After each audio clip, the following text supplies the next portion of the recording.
안녕하세요. 의사 출신 기자 동아일보 이신한 의학정비자입니다. 자, 직장인 여러분, 요즘 건강검진 많이 받으시죠? 자, 이 건강검진 중에서 이 대장 내시경을 받았다가 이 용종이 발견됐다.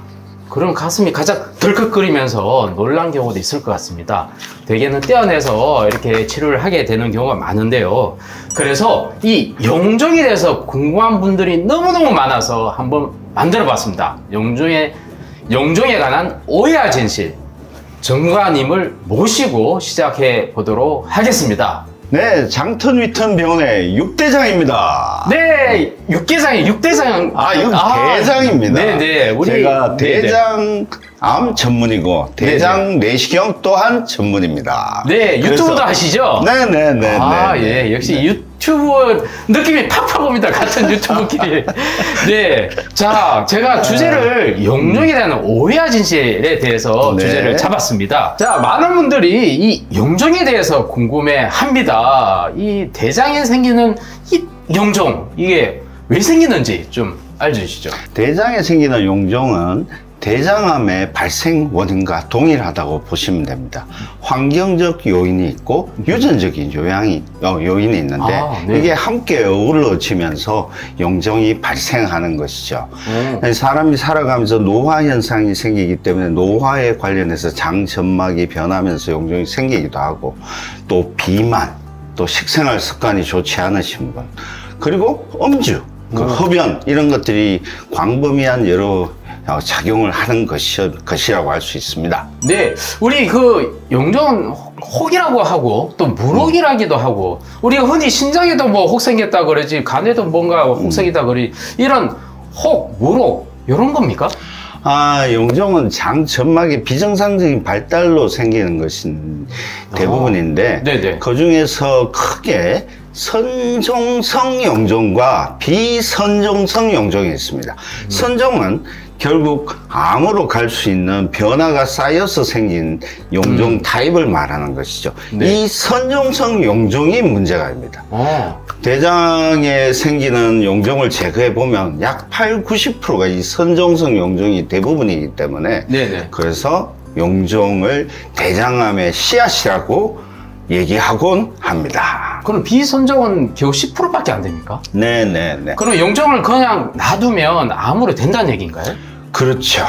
대장암은 약 선종 단계에서 암으로 진행되는데 약 평균 잡아 10년의 경과를 내버려 두면 암으로 갈 확률이 굉장히 높아지는 것입니다. 다 되는 건 아니죠? 네, 100% 되는 건 아닌데 그 중에서 상당수가 암으로 가는 과정을 거칩니다. 네.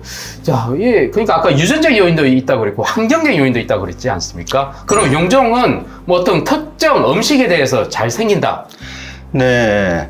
과거에는 우리나라 사람들에서 이런 대장암 유병률, 발생률이 높지 않았습니다. 그 원인이 현대로 거쳐가면서 식생활 습관이 많이 변했는 것이 큰 원인인데, 대표적인 큰 원인 중에 두 가지가 결국 채소류, 즉 섬유소가 섭취가 부족한 것, 그리고 지나친 육류 섭취가 그 원인이라고 할 수 있죠. 두 가지가 어떻게 작용을 하냐면, 섬유소가 풍부한 음식을 드시면 배변이 잘 형성되기 때문에 노폐물이나 장에 유해한 물질들을 그런 섬유소가 풍부한 배변들이 잘 엉그러져서 배출을 잘 시키게 되죠. 그래서 유해한 물질에 장 접촉한 시간을 줄이는 효과가 있는데, 이 섬유소가 부족하면 장에 오래 머물게 되고, 그 오래 머물게 된 유해 물질들이 장을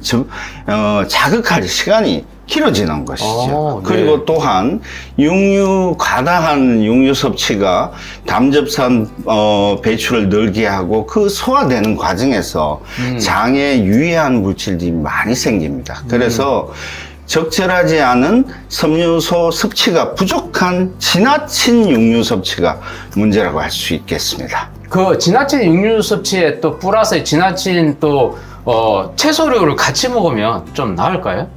그렇죠. 골고루 같이 드시면 네네. 그 유해한 물질을 같이 배출을 잘 시켜주기 때문에 네네. 많이 중화되는 효과를 기대할 수가 있습니다. 네, 알겠습니다.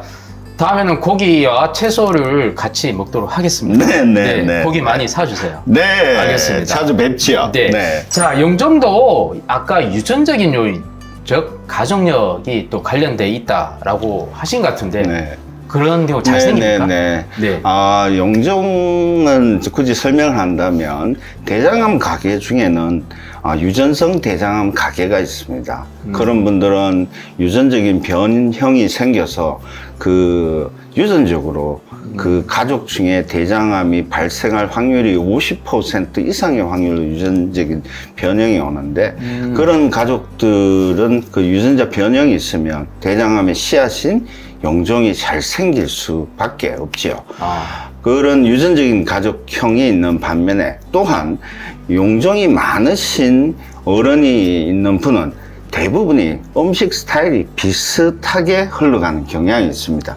그래서 결국 식생활 습관이 비슷하기 때문에 네네. 그 가족들, 자제분들도 용종이 잘 생길 가능성이 많다고 할 수 있겠죠. 그 전체 그 용종 중에 이 가족력, 유전자적인 요인은 한 크게 차지하지는 않은 건가요? 어떻습니까? 낮게는 한 10%? 높게는 20%까지 보기 때문에 네네. 적지 않은 적지 범위라고 않네요. 할 수 있습니다. 자, 이 용종 환자가 또 찾아왔습니다. 가장 많이 묻는 질문 중에 그게 있다면서요. 용종 때문에 변비가 생기나요? 라고요. 야, 이게 용종이 생기면 왠지 뭔가 대장 길이 막혀가지고 변비가 생길 것 같은데 실제로는 어떻습니까? 대장 내시경을 해보면 작은 용종, 큰 용종, 다양한 크기의 용종들이 발견되곤 하는데 네네. 대개 약 90% 이상의 용종들은 크기가 1cm 미만의 용종들이라고 할 수 있습니다.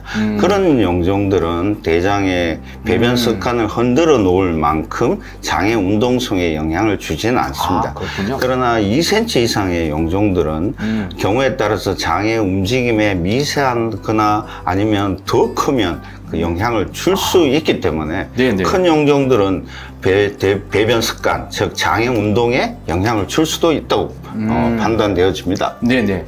자, 용종은 사실 1cm 미만은 그냥 구경만 해야 되는 건지 아니면 2cm 이상은 떼어내야 되는 건지 이 발견된 용종 어떻게 해야 됩니까? 일단 처음에 말씀드렸듯이 용종 자체는 대부분이 대장암의 씨앗이니까 필히 발견되면 제거를 원칙으로 합니다. 네. 그러나 전문가의 눈에 보면 이런 비선종성 용종들이 구분되어지기 때문에 그런 비선종성 용종들은 굳이 다 뗄 필요는 없죠. 네. 그렇지만 선종성 용종이 의심되면 작은 것도 찾아서 제거하는 것이 원칙입니다. 야, 이 비선종성 또 선종성 용종, 요 지금 화면에 지금 두 개가 보이고 있지 않습니까? 네네. 이게 일반인 봐서는 잘 구분이 힘든데 실제로 잘 구분이 됩니까? 그래서 네. 경과 네. 육대장이 필요한 친구군요. 필요한 것이죠. 네. 여튼 여러분 구분이 잘 가는지 한번 확인해 보시고, 자, 이 용종에 대해서 계속 얘기하다 보니까 저도 궁금한 게 있습니다. 이 용종, 저도 얼마 전에 용종 작은 거, 눈에 보이지 않는 작은 걸 떼냈다고 해서 저는 좀 깜짝 놀랐지만 이 용종이 여러 개 발견되는 경우도 있고, 그 다음에 이 용종이 발견되면 또 조직 검사는 해야 되는지, 여러 개 발견됐을 때 또 불안해지거든요. 어떻습니까? 네. 용종은 발견되면 필히 제거하는 것을 원칙으로 합니다. 물론 아까도 말씀드렸듯이 비선정성 용종들은 여러 개가 동시에 한 화면에서 보이는 경우들이 종종 보이기 때문에 전문가의 입장에서는 그 비선정성 용종을 모두 다 찾아낼 필요는 없습니다. 찾아서 제거할 필요는 없는 것이죠. 네네. 그렇지만 선종성 용종은 작은 경우에도 3mm, 2, 3mm에도 전문가들은 식별할 수가 있고 찾아서 제거할 능력들이 다 있습니다. 네네. 그래서 2, 3mm부터 크면은 2cm까지 웬만한 내시경 실력을 갖춘 의사들은 제거를 할 수 있기 때문에 네네. 대장 내시경은 필히 받으시고 필요에 따라서 용종을 그 자리에서 제거를 하실 필요가 있습니다. 그 용종은 그러면 반드시 조직 검사 하게 됩니까? 물론이죠. 용종은 또 필히 조직 검사를 해야 됩니다. 네. 왜냐하면 크면 클수록 그 용종에서 암의 특성이 보이는, 결국 조기 암의 진단이 나온 경우가 확률적으로 작으면 적지만 작은 경우에도 확률이 100% 없다고 할 수 없습니다. 5mm, 6mm에서도 조기 암이 나오는 경우가 간혹 발견이 되곤 합니다. 그러면 이 용종을 이제 떼어내면 되게 그 화면을 여러분 한번 보신 적이 있을 텐데 떼어내면 바로 피가 나고 그러면 이 대장의 벽이 헐어진 거라서 약해진 게 아닌가, 그래서 되게 걱정도 많습니다. 떼어낸 용종 이후에 어떻게 관리해야 되죠? 첫째, 큰 용종일수록 더욱더 조심해야 될 상황들이 벌어지고, 경우에 따라서는 1cm 이상의 큰 용종을 제거하면 네. 검식 기간이 필요하기 때문에 입원을 해야 되는 경우가 발생하곤 합니다. 비교적 작은 용종들은 입원까지는 필요 없고, 그날 식사를 너무 자극적인 음식을 피한다든지 음주를 피한다든지 이렇게 좀 간단하게 대응을 하셔도 되지만, 용종을 여러 개 떼시면 그런 부위가 많아지는 것이죠. 결국 자극받은 곳이 많기 때문에 복부 불편감이 생기는 경우가 꽤 있습니다. 그래서 하루 이틀 정도는 격렬한 운동도 피하셔야 되고, 음주는 당연히 피해야 되는 것이죠. 자, 용종이 요즘은 사실은 발견되는 게 전문가들에 의해서 쉽게 발견되기도 하지만 또 이 경험이 부족하면 좀 발견이 어려울 수도 있지 않습니까? 그래서 최근에 나온 뭐 인공지능 대장 내시경이 있다면서요? 네네. 소개 좀 부탁드리겠습니다. 네. 지금 저희 뒤에 있는 장비 중에 한 화면에 보이는 것이 네네. 이 인공지능을 이용한 컴퓨터 내시경 시스템입니다.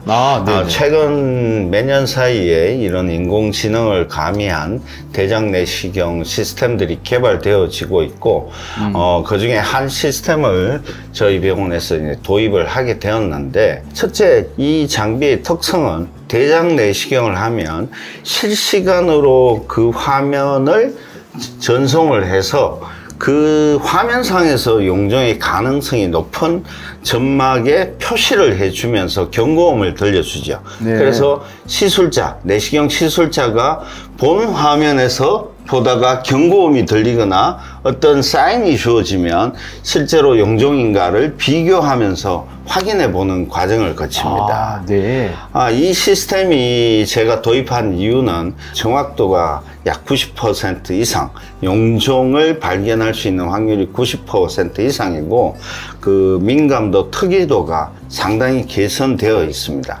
그래서 어떤 분한테 도움이 되느냐, 여러 가지 데이터가 있고 뭐 여러 가지 얘기들이 많지만, 첫째는 내시경이 아직 서툰신 의사 선생님들은 용종 발견율이 아무래도 전문가보다는 조금 약할 수가 있겠죠. 네네. 그런 분들한테는 이 기계가 더블 체크하는 듯이 내시경을 본 의사와 또는 기계의 이 시스템, AI 시스템이 더블 체크로 용종을 발견율을 높여줄 수 있는, 네. 그래서 전문가의 능력 근사한 수치로 네. 용종을 발견해 줄 수 있는 장점이 있다고 할 수 있겠습니다.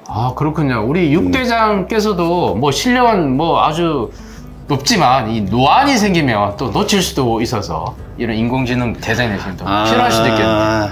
네. 제가 지금 하는 거는 제가 오히려 이제 기계가 저를 못 따라오는 경우가 많기 때문에 제가 필요하지는 않은데요. 네네. 이 시스템을 이용을 해서 해보면서 저희 병원에서 아직도 뭐 내시경을 배우고 거쳐가시는 분도 있고, 여기 와서 제가 내시경 연구에 소속이기 때문에 네네. 내시경을 새롭게 이제 견학하고자 하시는 분들도 많기 때문에 그분들한테 이런 시스템을 네네. 통해서 조금 이제 기술이나 내시경 술기를 전수할 수 있는 장점이 또 있다고 할 수 있겠죠. 알겠습니다. 아무튼 인공지능이 우리 생활 속에서 계속 뭔가 조금씩 파고들고 있다는 그런 느낌을 또 가까운 대장 내시경에서 또 알 수가 있다는 게 놀랐습니다.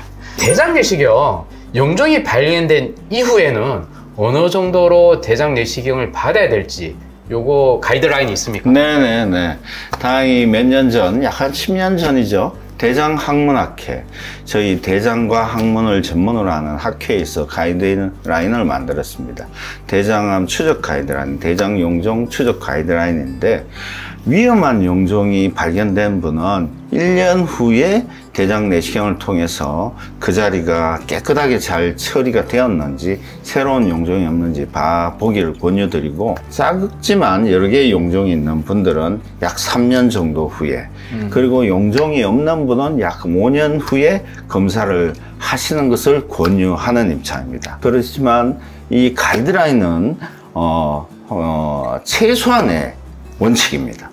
즉 현실적으로 저희들이 쓰는 가이드라인을 굳이 말씀드린다면, 우리나라가 지금 암검진 사업으로서 위내시경 검사, 간암 검진, 유방암 검진 있지만, 대장암 검진에서는 오직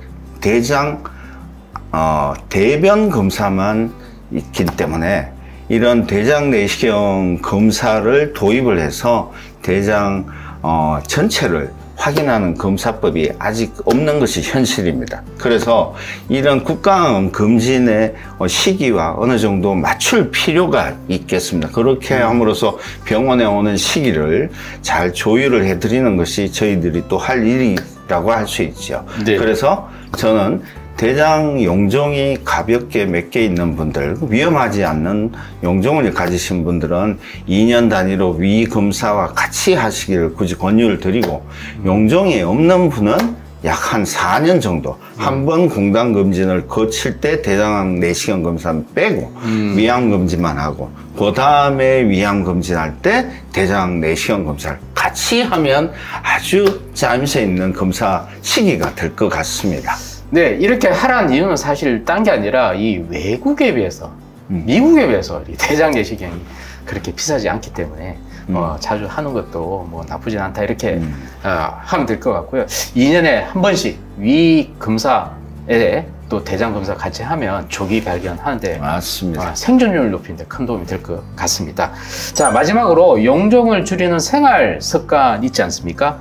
그리고 우리 시청자, 우리 이 영상을 보시는 분들께 또 당부의 말씀 부탁드리겠습니다. 용종을 줄이는 건강한 생활 습관은 반대로 용종을 만들어내는, 발생시키는 위험 인자를 줄이는 그 역순이라고 할 수 있으면 좋을 것 같습니다. 즉 야채와 육류, 여러 가지 음식들을 골고루 먹는 식생활 습관이 추천될 것이고, 그리고 적극적인 유산소 운동을 통해서 장내에 변이 머무는 시간을 최소한으로 줄이는 방법, 유산소 운동이 또 좋을 것입니다. 그리고 과도한 음주를 절제하고 금연하는 것이 가장 중요하고 최상의 용종 억제법이라고 할 수 있겠습니다. 네. 자, 우리가 몰랐던 용종의 오해와 진실에 대해서 자세히 알아봤는데요.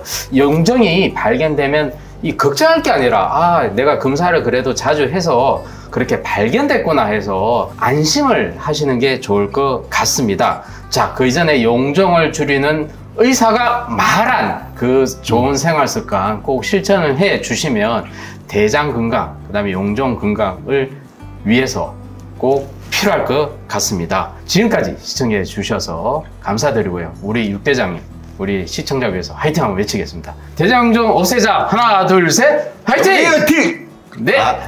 구독, 좋아요, 좋아요. 눌러주세요. 눌러주세요. 네.